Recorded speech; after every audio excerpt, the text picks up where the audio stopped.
48 under the Little Mussolini Rock. This area has put out some nice fish, including the state record 70 pounds in this area.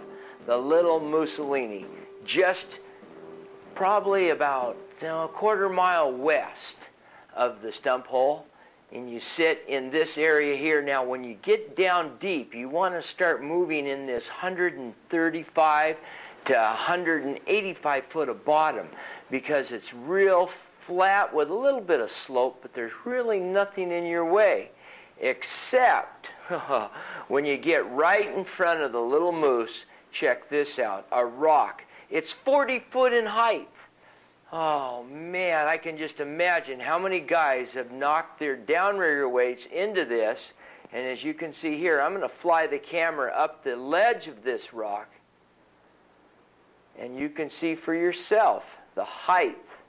And this sits right in front of the Little Mussolini Rock.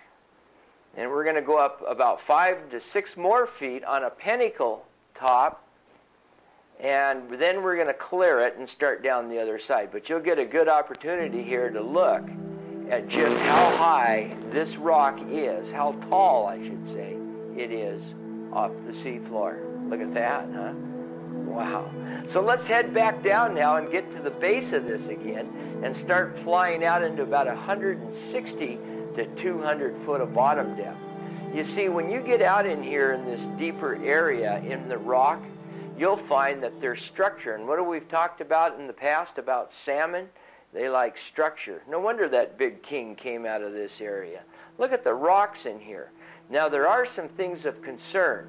When you are in this area and you're looking for these big fish in this spot here, as you troll in towards the rock, these seals lay on the rocks, and that'll tell you that those fish are right in close, because they're not feeding. But if they're out in the water like you see here, the fish are pushed down into 180 foot, and there's the rock that you need to be looking for to see that huge rock that sits. And actually, you could probably troll all the way around in a circle, and there's a tire. Isn't that funny? Yeah, it's amazing what you see. This area here looks pretty flat right now, but it does hold a lot of big fish. When I get a chance to come up, the first area I hit is the Little Moose, start moving down to the stump hole, get down in front of the waterfall, the coal mine. Holy moly, if you haven't done it by then, I don't think there's any fish. Let's take one more look at this big rock, all right? Look at the height that we are going to travel up this base of this thing. Lots of white sea cucumber fern type things, sea anemones, I should say. Make sure you get it right here. I try. Now look at the width now that we're on top. I'm going to come back and spend more time. The water's somewhat in a green color also, and that's because the algae that comes through this area from this Vancouver Island and up through the outer parts of Puget Sound, see, there's a lot of current out here. And so because of the current, this algae really blooms and blossoms. It's amazing to look at this type of quality picture in an area that now you know where the fish are hanging out. Before I let you go, you youngsters on this affirmation on the YouTube, continuing our quest on leadership, there's 3 things I really want you to learn. The first is to understand that communication is really difficult.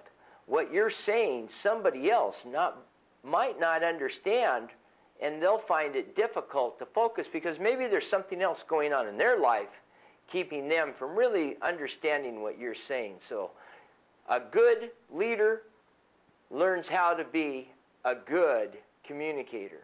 Number 2, and this is really important, you yourself become a good listener. And that's hard at times. Okay? And number 3, if you have a big problem, like now I'm on the pool table here trying to figure out how I want to run out. If you have a big problem, you need to take care of it fast so it doesn't have a chance to escalate and you're in trouble. Until next time, this is the Doc for Cosmo saying, keep your hook sharp and your leaders clean. And who knows, maybe one of these days I'm going to run the table. Bye-bye. 5-ball corner.